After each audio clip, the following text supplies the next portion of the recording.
नमस्कार, राहुल का अग्निपथ देख रहे हैं आप। मैं हूं आपके साथ पूजा। राहुल गांधी ने फिर से एक ऐसा बयान दिया है जिसकी चर्चा जबरदस्त हो रही है और इस बयान पर राहुल गांधी घिर भी चुके हैं। दरअसल कांग्रेस की एक मीटिंग में राहुल गांधी ने कहा कि अगले 1 साल के अंदर मोदी सरकार गिर जाएगी। उन्होंने इसकी वजह भी बताई। राहुल ने कहा कि अंतर्राष्ट्रीय स्तर पर जो आर्थिक हालात है वो जनता में असंतोष का कारण बनेंगे, लोगों में भारी नाराजगी होगी, मोदी सरकार को गिराने में इसकी अहम भूमिका होगी। राहुल गांधी ने कांग्रेस पार्टी के अल्पसंख्यक सलाहकार बैठक में ये बातें कही हैं। उनके ऐसा कहने पर बीजेपी नेताओं की ओर से भी कड़ी प्रतिक्रिया सामने आ रही है। तो आज राहुल के इस बयान पर तो चर्चा करेंगे, साथ ही बात कर्नाटक की भी करेंगे। दरअसल कर्नाटक की राजनीति में एक बार फिर सत्ता का संग्राम शुरू हो चुका है। कांग्रेस के भीतर कुर्सी की लड़ाई अब खुलकर सामने आती दिखाई दे रही है।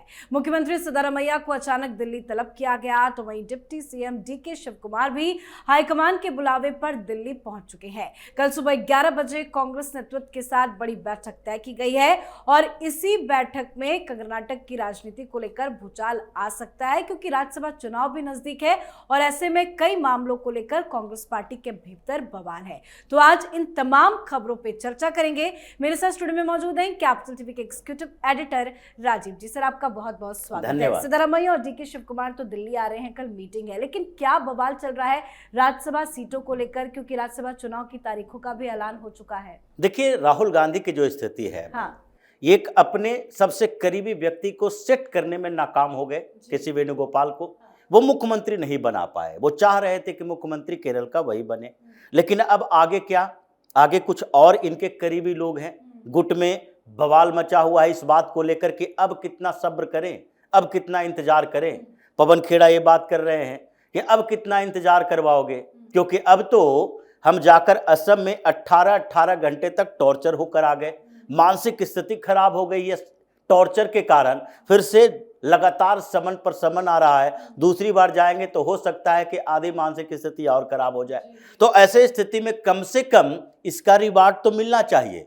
आपके अनुसार हमने वो प्रेस कॉन्फ्रेंस किया और उसके बाद अब जेल जाने की बारी है। अभी तो थाने में पूछताछ चल रही है, क्राइम ब्रांच पीछे पड़ी हुई है, लेकिन इसके बावजूद आगे हमारे जेल जाने की संभावना है। तो राज्यसभा में रहेंगे तो कम से कम एक विशेष अधिकार रहेगा कि राज्यसभा के सांसद हैं तो जेल डालने के लिए असम की पुलिस को एक बार सोचना पड़ेगा।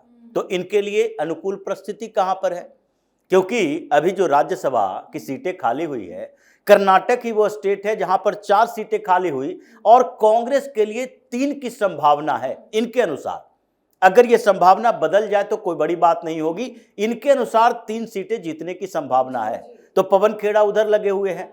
दूसरी तरफ सुप्रिया सिनेत भी बार बार कह रही है कि खेड़ा जाएगा और हम बैठे रह जाएंगे तो अगला टर्म कब आएगा, क्योंकि जितना राज्यों में सिकुड़ती जा रही है कांग्रेस, राज्यसभा की संभावना घटती जा रही है। तो अभी कर्नाटक में है, बाद में अगर चुनाव होगा या फिर रिजीम चेंज हो जाएंगे या फिर विधायकों में बगावत हो जाएगा, तो फिर तो राज्यसभा के अगले चुनाव में कर्नाटक के लिए भी सीटें खत्म हो जाएगी, हम वहां से भी नहीं जा सकते।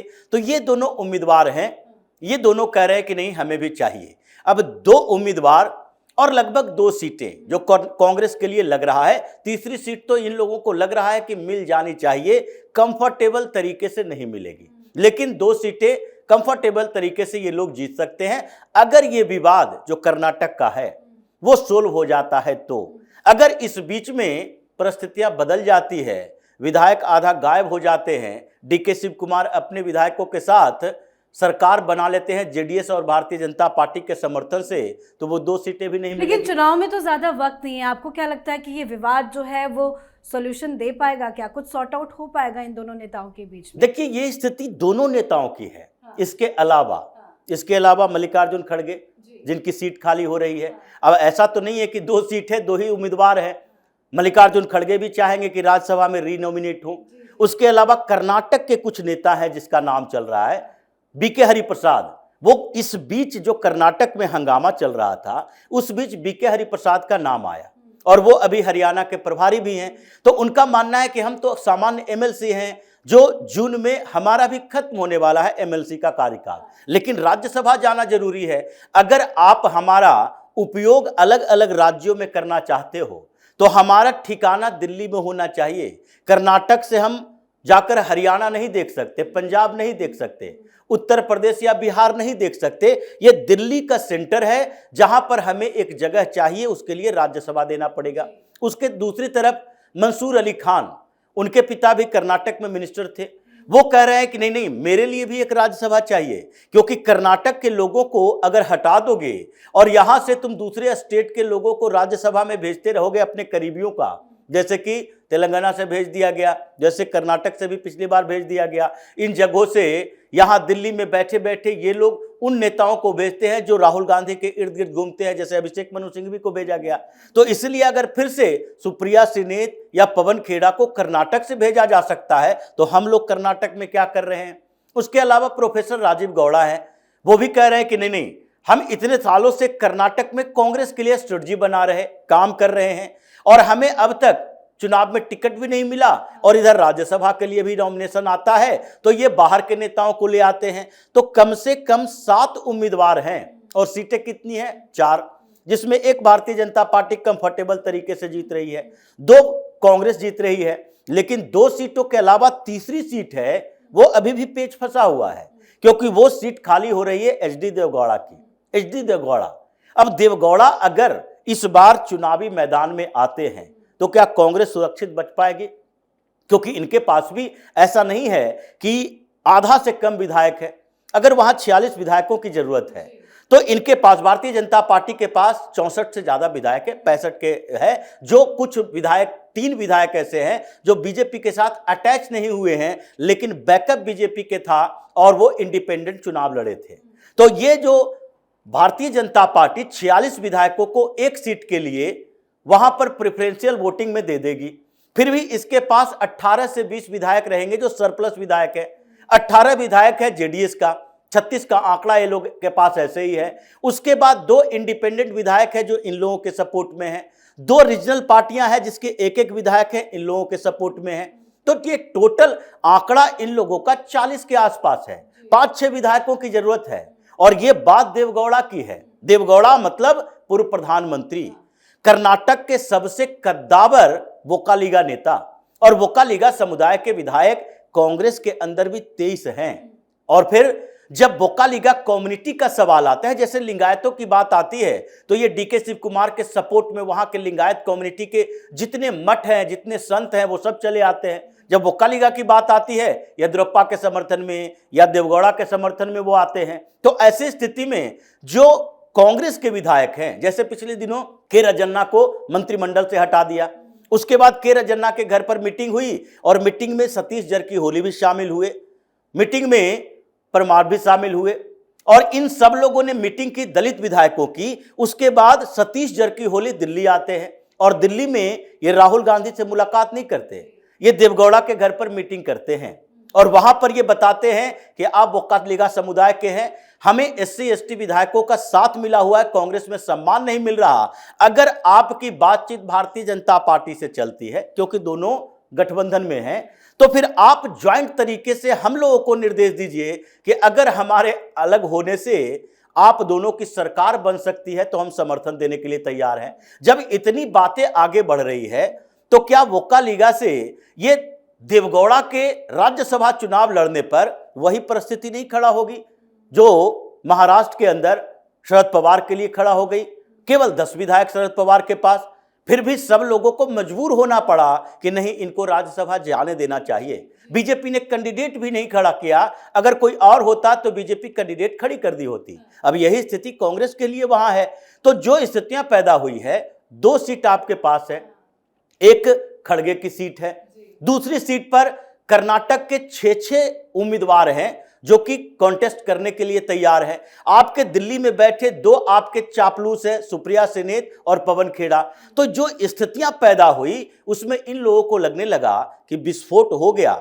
अगर इन लोगों के मन में वो भावनाएं रही, यानी डीके शिव कुमार और सिद्धारमैया का विवाद चलता रहा, तो ऐसा ना हो जाए कि राज्यसभा चुनाव के पहले ही ये खेल हो जाए, क्रॉस वोटिंग होना शुरू हो जाए, तो फिर सरकार बनाए रखने के लिए उन विधायकों को अगर नोटिस नहीं देते क्रॉस वोटिंग में, तो उसके बाद भी कांग्रेस के लीडरशिप की समस्या, और अगर उनको नोटिस देते हैं तो भारतीय जनता पार्टी तो इंतजार ही कर रही है, आप बाहर निकालो, हम साथ में लाएं।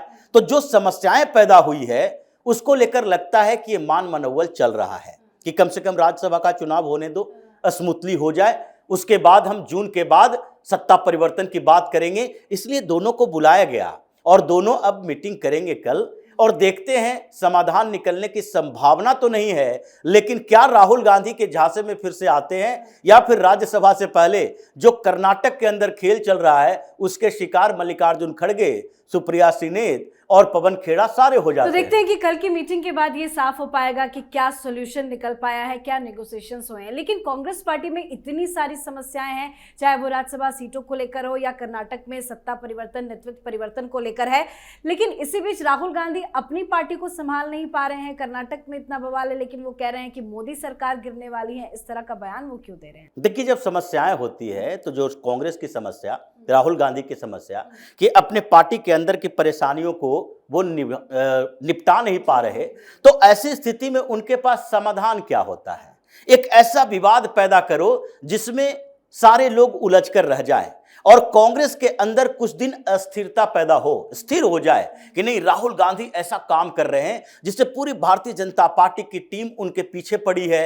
हो सकता है केस मुकदमा हो जाए, हो सकता है कि वो विक्टिम बन जाए। तो इस स्थिति से निपटने के लिए राहुल गांधी हंगामा करना शुरू कर दिया, क्योंकि जो स्थिति है आपके पास दो ही रास्ता है। अगर पूरी दुनिया में क्राइसिस है, हिंदुस्तान में भी इकोनॉमिक क्राइसिस हो जाएगा, तो सरकार गिराने के लिए क्या करना पड़ेगा? सरकार गिराने के लिए आपको या तो जो अलायंस पार्टनर है उसको तोड़ना पड़ेगा। जो चंद्रबाबू नायडू न टूटने वाले, न नीतीश कुमार टूटने वाले, न छोटी पार्टियां टूटने वाली है। तो वो समाधान अगर नहीं निकलता है तो सरकार गिराने के लिए दूसरी कॉन्स्पिरेसी क्या होती है? वही यानी कि विद्रोह आंदोलन, जो कि पहले भी आंदोलन हो चुके हैं। अब उस आंदोलन के रास्ते अगर आप सत्ता परिवर्तन की कोशिश करते हो कि नहीं, इकोनॉमिक क्राइसिस हो गया तो लोग सड़कों पर आ जाए, हंगामा कर दें, तो उसके लिए तो आपको अपने आधार पर साजिश में शामिल माना जाएगा। और इसीलिए भारतीय जनता पार्टी कह रही है तख्ता पलट की साजिश है, राहुल गांधी इसके मास्टरमाइंड है। चाहे कॉकरोच जनता पार्टी के माध्यम से युवाओं को प्रवोक करने की कोशिश हो, या इकोनॉमिक क्राइसिस की बात हो, या तेल संकट हो, या खाने के संकट हो, ये सारी बातें करके लोगों को प्रवोक करने की कोशिश का मतलब देशद्रोह का आरोप। और यही स्थिति अभी राहुल गांधी के लिए सामने में है। जी, बहुत बहुत धन्यवाद सर समझाने के लिए। धन्यवाद। तो राहुल गांधी ने एक बार फिर बयान देकर अपनी बौखलाहट सामने ला दी है। तो वहीं कर्नाटक कांग्रेस में लंबे समय से अंदरूनी खींचतान चल रही है। एक तरफ सिद्धरामैया अपने पूरे 5 साल के कार्यकाल की बात करते रहे हैं, तो दूसरी तरफ डीके शिवकुमार, खेमे के नेता, लगातार सत्ता परिवर्तन की मांग उठाते रहे हैं। हाल ही में डीके शिवकुमार ने भी बयान दिया था कि समय ही जवाब देगा। तो लगता है समय जवाब देने वाला है। कल की मीटिंग काफी इंपॉर्टेंट मानी जा रही है और राज्यसभा सीटों को लेकर भी घमासान बढ़ता ही दिखाई दे रहा है। तो आप भी अपनी राय कमेंट करके लिखिएगा। देखते रहिए कैपिटल टीवी। नमस्कार।